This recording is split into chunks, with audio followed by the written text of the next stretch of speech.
Welcome to Legacy Sips and Tips podcast with your geeky host, Lindsay Wheeler, where we talk about everything from death, preparing for your future through estate planning, life, the occasional breakup, entrepreneurship, general nerdery, and of course travel, snowboard, and always wine. Welcome to Legacy Sips and Tips with your host, Lindsay, and today is our Christmas episode. Yay, Christmas. Maybe Christmas is not a fun holiday for you. Maybe it's super stressful. Maybe it sucks. Maybe you have people who have passed away that are not longer with you, and so Christmas is very difficult, or you have difficult familial relations.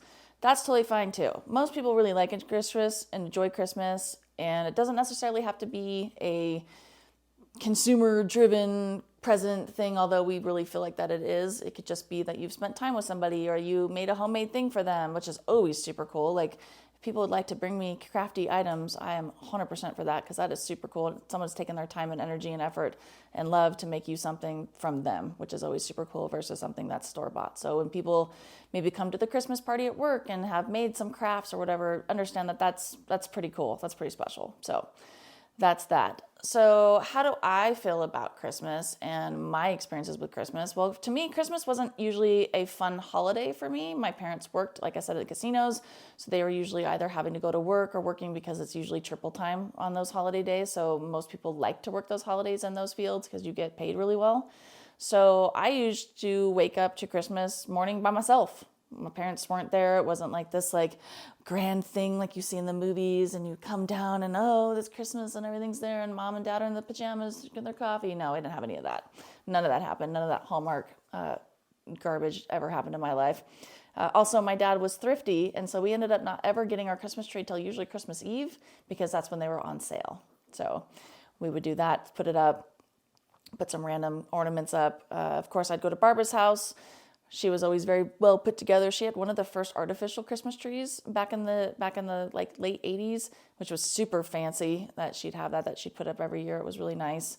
And she would take us to go get ornaments at Macy's or whatever, because they usually have kind of more special, nicer ornaments. So I have still some of those from this day, from when I was a kid, and she would take us down there to get kind of unique things for the year. So that was always fun, nice tradition I had with her. But again, for my own house, I'd wake up and it was just kind of like, and then my parents would get up. Also, they're not morning people. Not that I was really one either, but when they get up, they have to go to work. They're getting ready. They're like, oh, here's your presents. They'd put stuff out. They would make an effort, but not an over effort like I think people do these days. I think it was less of an effort back in the day. Maybe it was in just my household. I don't know about you. Of course, I'd always go to my friend's house, Lori's house. That's still a tradition to this day, I don't even know, 40 years later, basically, still go to her house and have Christmas over there, which is always nice. So I usually start here at my house and then go to her house. Back in the day, I'd lived next door, so I just literally roll next door. Let me tell you about the best Christmas of all Christmases of all time ever in my life. Maybe for you, it was you got engaged. Maybe it's like you knew that you were going to have a baby and you announced it to your family. No. Know when my best Christmas was? It was December 25th, 1986. Because know what? Know what happened on that day? Nintendo released. And I got a Nintendo. And it was the greatest day of all greatest days in my entire life. I got a Nintendo. And I remember being so excited, freaking out, ripping that wrapping, and I saw it, and I was just like, I got a Nintendo! My parents came through. They came through. They would also come through with a lot of cool She-Ra stuff. That was legit. And my uncle also would send really cool stuff. He's a electrical engineer from back east. He'd always get like the cool things, like the Walkman, like the super cool Walkman that was like waterproof. You could and it would put the cassettes in there. So he was always at the cool things. He got me rollerblades one year. That was super legit. Nobody else had rollerblades. They only had roller skates. So I was cool. But no, December 25th, 1986, greatest Christmas ever to still this point, still to this day, greatest Christmas ever. I got the Nintendo. And not only did I not get the regular Nintendo, I got the ultimate Nintendo with the power pad. And it had the little Olympic game that you would run on the power pad. And it was the greatest freaking thing ever. Ever. I'm still excited about it, as you can tell. Best day ever. Best freaking day ever. And then my friend Lori got one too. A lot of the neighborhood kids, we all got them, or we got, like, I would see what my friends would get. Like my friends Christy and Lori, who I've known since I was 3, they would get things and I would want that same thing. So we got matching scooters. You could ride little scooters, like, I don't know, they're like razors these days, but they were bigger.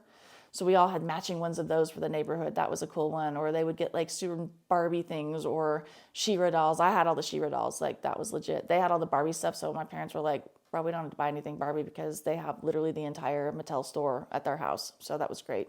They also had the Ewok Village, which was super legit too.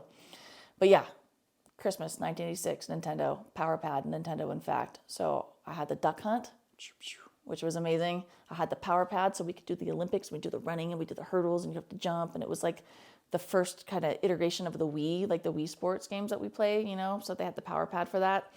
And then the regular, of course, Super Mario Brothers. And let me tell you that I did not leave my house for many, many days. My parents were like, you need to go outside. You need to play. You need to go with your friends.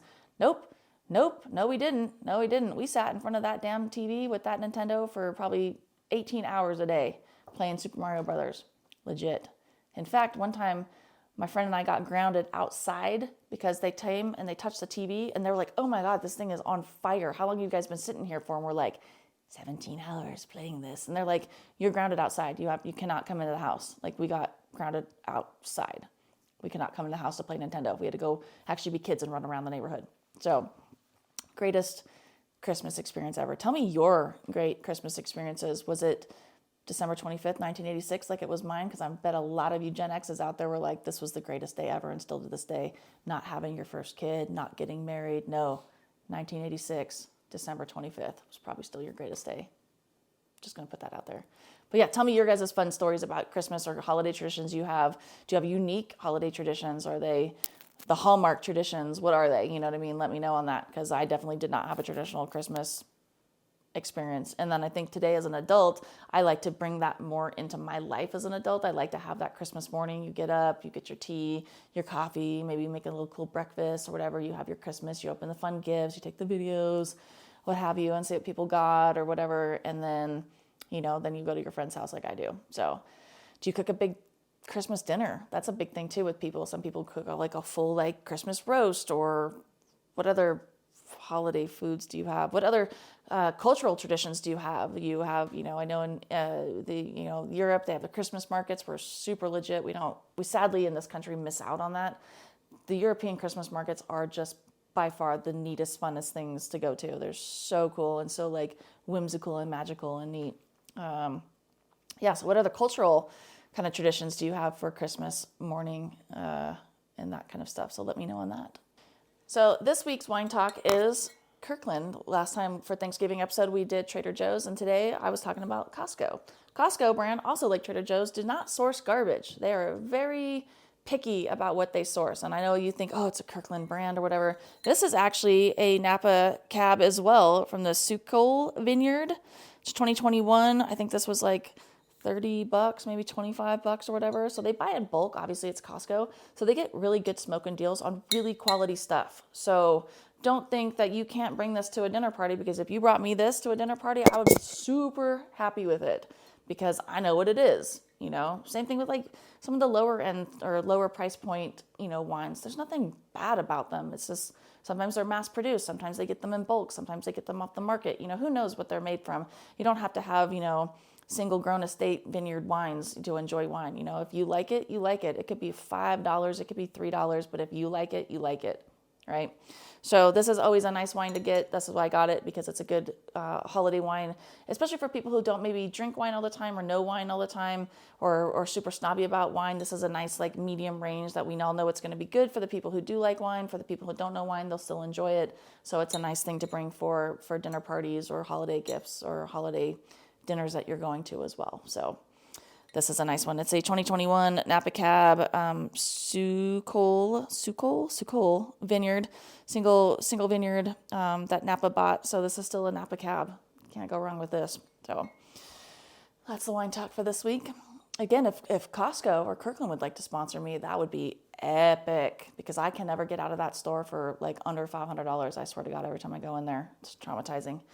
And they also have really nice wine and champagne, selections. So let me know on your favorite holiday tradition wines, or do you guys have a holiday tradition wine that you guys bring? Maybe like every year you bring this or something like that. So let me know about those kind of fun things that you guys do.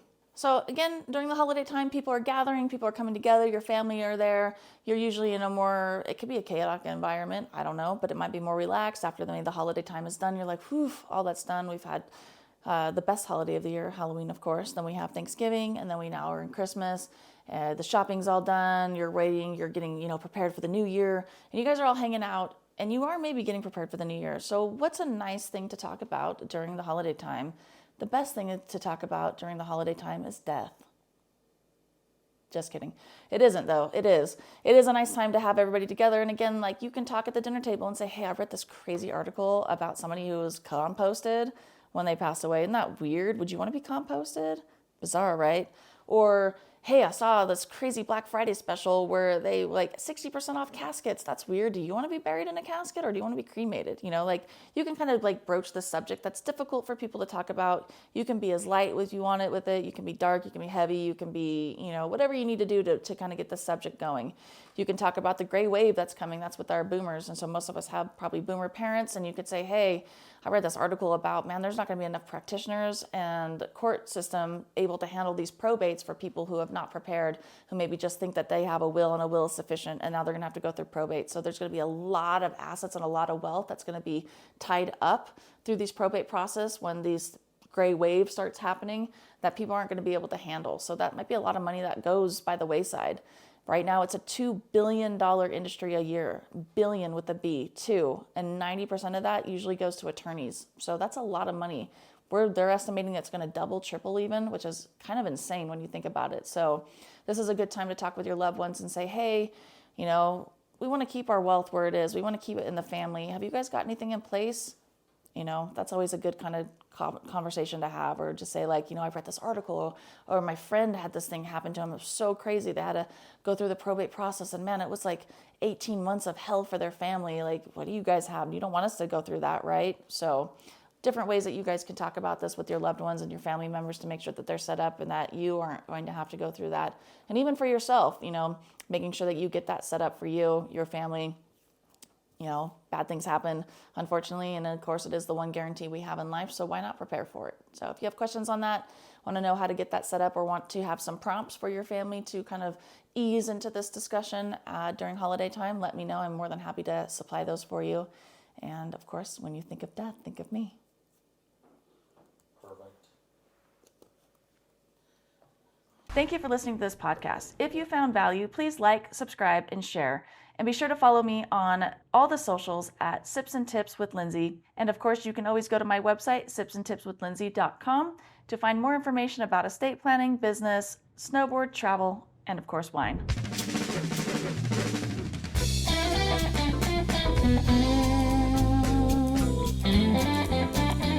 As always, we have to get the legal stuff out of the way. I went to law school, so you don't have to. However, we have to read the special disclaimer that I am not a practicing attorney. I am not your attorney. I am not offering any legal advice in any content or any episode.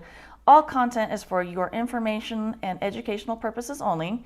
It is not a substitute for seeking your own legal advice from your own attorney or other professional such as a CPA or financial advisor. I cannot give legal advice and do not offer any legal services or legal advice, but I do offer some fun and educational content for you to enjoy.